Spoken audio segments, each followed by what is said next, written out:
Why are we allowing a failing culture to come into a working culture? We chose to live out here because we want our kids to be around us like-minded individuals. You choose to live over here because you want your kids to be around like-minded individuals, so on and so forth, where work ethic comes before anything. And we're going to deteriorate that. I also know how hood ghetto culture works.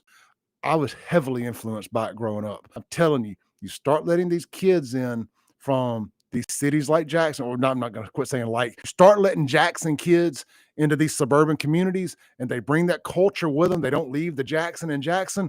It's going to turn into a pissing contest between these young boys and stuff out here who are going to say, oh, you think you hard because you from Jackson? I'll show you Rankin County's harder.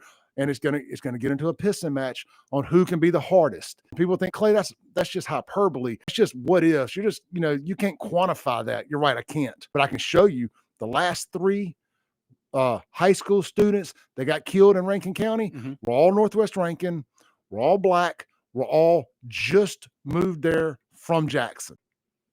All three of them, two brothers, and then the one who thought it would be a good idea to shoot a cop on a traffic stop and got himself killed in front of the Applebee's. All three had been in the county for, I think, less than 1 year or 1 year.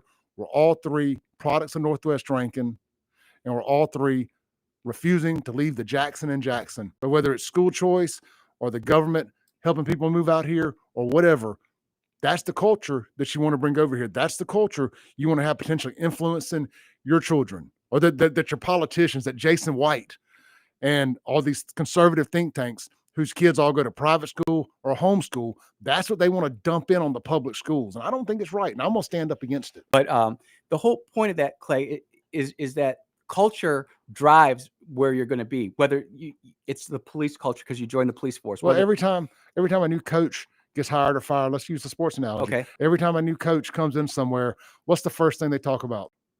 We got to change the culture. We got to get rid of this losing culture, this thug culture, this culture. We got to change the culture. Every time somebody goes into a failing situation, you got to change the culture. Why are we allowing a failing culture to come into a working culture that is injecting a positive culture with cancer? You could also say, are you trying to allow people to get out of that failing culture who recognize it? Or are they trying to get out of that culture just to get one up so that they can get their kid into the football program, since we're using sports as an analogy?